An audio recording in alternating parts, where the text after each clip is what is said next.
thesis na ito ay tumutukoy sa konsepto ng personal na pagkakilala at bokasyon, at kung paano ito nakabatay sa malalim na pag-unawa sa sarili at sa ugnayan natin sa ibang tao at sa mundo. Una, ang pagtanggap ko sa aking sarili bilang isang biyaya ay isang mahalagang aspeto. Ito ay nangangahulugan na kinikilala ko ang aking kakaibahan at ang aking natatanging papel sa buhay. Hindi ako isang kopya ng iba, kundi isang orihinal na individual na may sariling misyon at bokasyon. Ang aking pagkakakilala sa sarili ay hindi lamang isang pagkakilala sa aking mga katangian at kakayahan, kundi pati na rin sa aking mga limitasyon at kahinaan. Isang mahalagang bahagi ng aking pagkakakilala sa sarili ay ang pag-angkin sa katotohanan na ako ay ginawa ng Diyos ayon sa kanyang itinakda kung ano ako. Ayon nga sa Biblia, kayo'y nilikha sa kanya upang maging mga bagong nilalang sa mga gawaing mabuti na mga gawaing itinakda ng Diyos upang inyong gawin. Ito ay nangangahulugan na may isang partikular na plano at layunin para sa akin. At ang aking pagkakakilala sa sarili ay nakabatay sa pagtanggap at pag-ako sa plano na ito. Ang pagmemeron ko sa buhay ay nakabatay sa aking pag-ako sa aking sarili. And hindi ako maaaring maging ako kapag hindi ko inaako ang mga tunay kong pagkatao. Ang pag-ako sa sarili ay isang proseso ng pagtanggap at pagmamahal sa sarili, kahit na may kahinaan at pagkakamali. Ito ay nangangahulugan na kinikilala ko ang aking sariling halaga at kahalagahan, at hindi ko ito hinahayaan na itakda ng iba.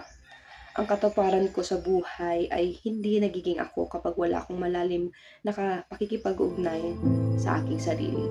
Ito ay nangangailangan ng pag-unawa sa aking mga karanasan, sa mga ugnayan, at sa aking desisyon at pagpili.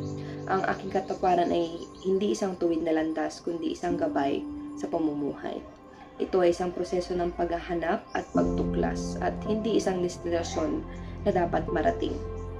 Ang aking pagpili at paghahanay, kinikilala ko ang aking mga halaga at mga prinsipyo. Ito ay nangangahulugan na kinakilala ko ang mga bagay na mahalaga para sa akin at sa mga mahalaga sa akin.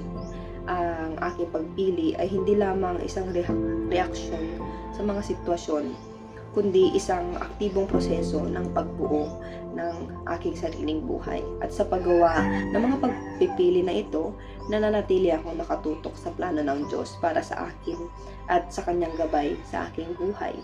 Bilang pagtatapos, ang thesis na ito ay nangangahulugan na ang aking katuparan ay nakabatay sa aking malalim na pagkaunawa sa aking sarili at sa aking mga ugnayan.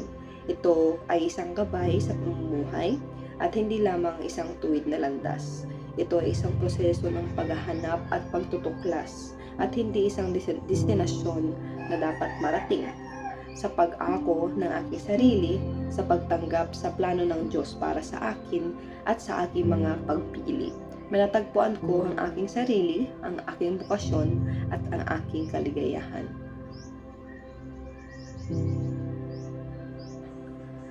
Ang thesis na ito ay tumutukoy sa konsepto ng personal na pagkakilala at bokasyon, at kung paano ito nakabatay sa malalim na pag-unawa sa sarili at sa ugnayan natin sa ibang tao at sa mundo. Una, ang pagtanggap ko sa aking sarili bilang isang biyaya ay isang mahalagang aspeto. Ito ay nangangahulugan na kinikilala ko ang aking kakaibahan at ang aking natatanging papel sa buhay.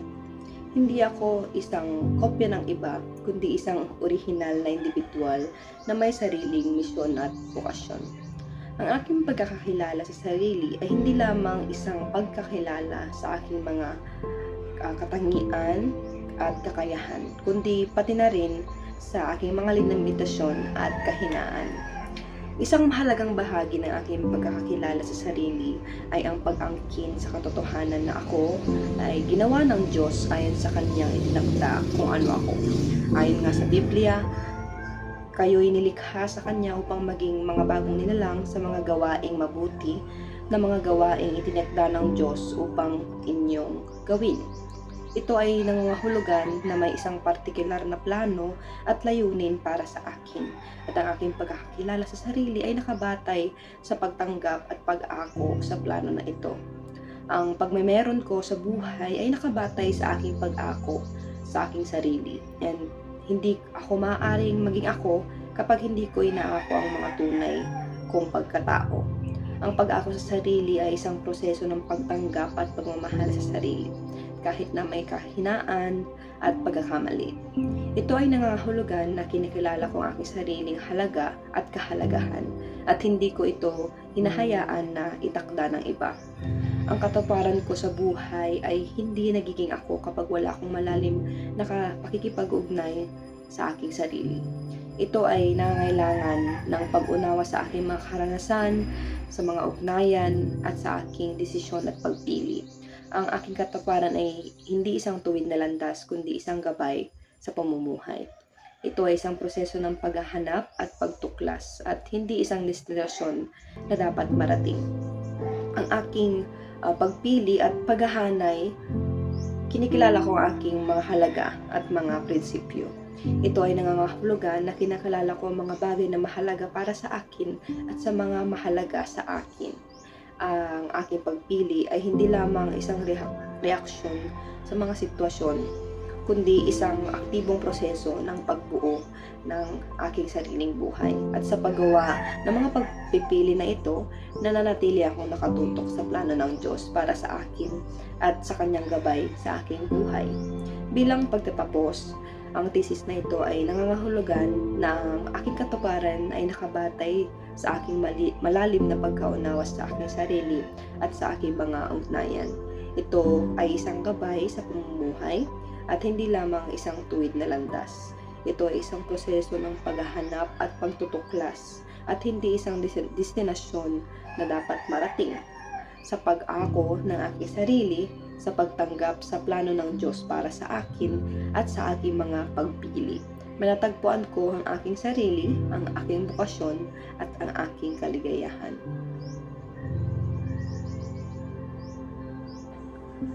Ang thesis na ito ay tumutukoy sa konsepto ng personal na pagkakilala at bukasyon, at kung paano ito nakabatay sa malalim na pag-unawa sa sarili at sa ugnayan natin sa ibang tao at sa mundo.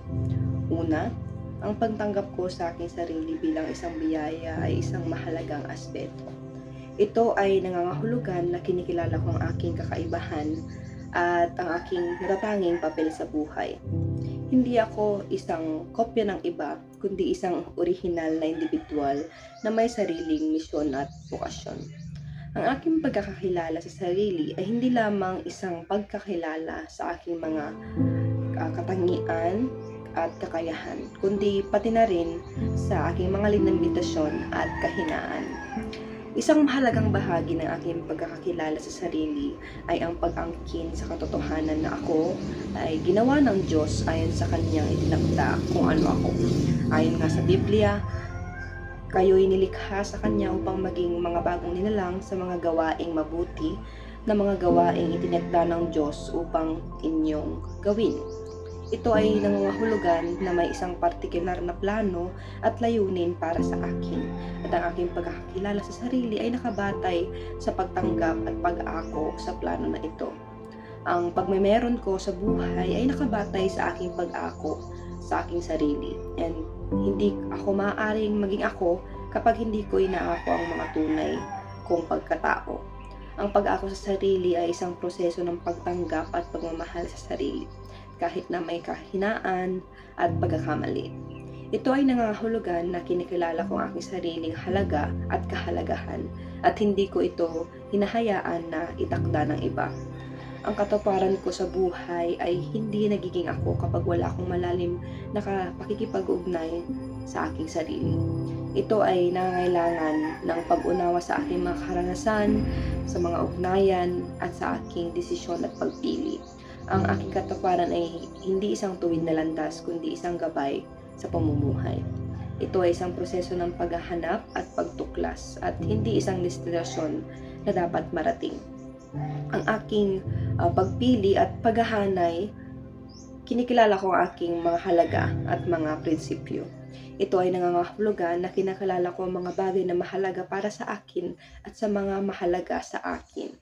Ang aking pagpili ay hindi lamang isang reaksyon sa mga sitwasyon, kundi isang aktibong proseso ng pagbuo ng aking sariling buhay. At sa paggawa ng mga pagpipili na ito, nananatili akong nakatutok sa plano ng Diyos para sa akin at sa kanyang gabay sa aking buhay.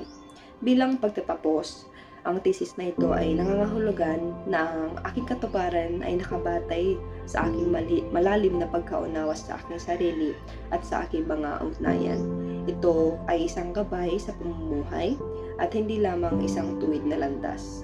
Ito ay isang proseso ng paghahanap at pagtutuklas at hindi isang destinasyon na dapat marating. Sa pag-ako ng aking sarili, sa pagtanggap sa plano ng Diyos para sa akin at sa aking mga pagpili. Malatagpuan ko ang aking sarili, ang aking bukasyon at ang aking kaligayahan. Akin. Ang aking pagpili ay hindi lamang isang reaksyon sa mga sitwasyon, kundi isang aktibong proseso ng pagbuo ng aking sariling buhay. At sa paggawa ng mga pagpipili na ito, nananatili akong nakatutok sa plano ng Diyos para sa akin at sa kanyang gabay sa aking buhay. Bilang pagtatapos, ang thesis na ito ay nangangahulugan na ang aking katuparan ay nakabatay sa aking malalim na pagkaunawa sa aking sarili at sa aking mga ugnayan. Ito ay isang gabay sa pamumuhay at hindi lamang isang tuwid na landas. Ito ay isang proseso ng paghahanap at pagtutuklas at hindi isang destinasyon na dapat marating. Sa pag-ako ng aking sarili, sa pagtanggap sa plano ng Diyos para sa akin at sa aking mga pagpili. Malatagpuan ko ang aking sarili, ang aking bukasyon at ang aking kaligayahan.